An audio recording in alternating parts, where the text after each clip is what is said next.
आपण सुरुवात करूया स्पेशल रिपोर्ट्सना। मुंबईच्या 6 मतदारसंघांमध्ये महाराष्ट्रातील अखेरच्या अर्थात पाचव्या टप्प्यामध्ये येत्या 20 तारखेला मतदान होत आहे। चौथा टप्पा 13 तारखेला आणि पाचवा टप्पा 20 तारखेला।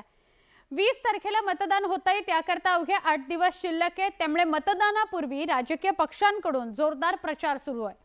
अशातच अमोल कीर्तीकरांच्या प्रचाराचा व्हिडिओ पोस्ट करत भाजप नेते केशव उपाध्याय यांनी मोठा आरोप केलाय। नेमकं काय घडलं बघूयात।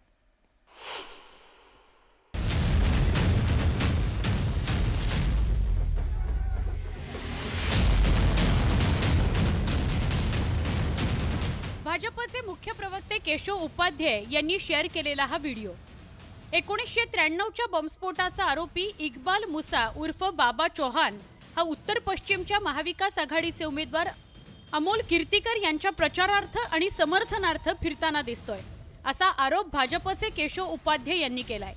मुंबईकरांचे जीव घेणाऱ्या दहशतवाद्यांचं समर्थन महाविकास आघाडीचे उमेदवार घेताना दिसत असल्याचा आरोप उपाध्यायांनी केलाय।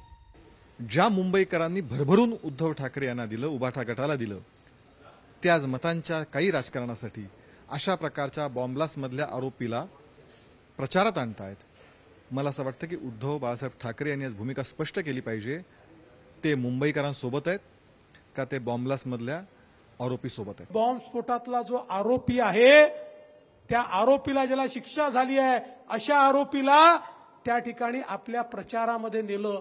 कारण काय तर म्हणे आम्हाला मतं मिळतील। अरे मतांकरता हे इतके लाचार झाले आहे की आता उज्ज्वल निकम नाही यांना अजमल कसाब जवळचा वाटतो, त्याचे गुणगान गातायत, त्याच्याबद्दल या ठिकाणी ते अश्रू ढाळतायत।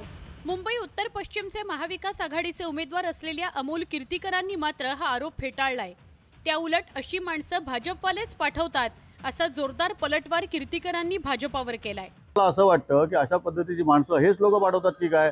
ह्याच लोकांनी पाठवायचं, व्हिडिओ काढायचा आणि तो ट्विट करायचा, असं कुठेतरी षडयंत्र या भाजपच्या माध्यमातून रचलं जाते की ह्याचा मला संशय आहे।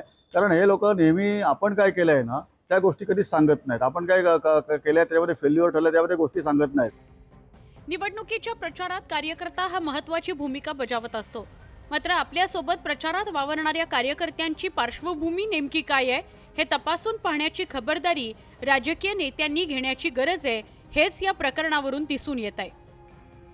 Bureau report, news 18 Lokmat.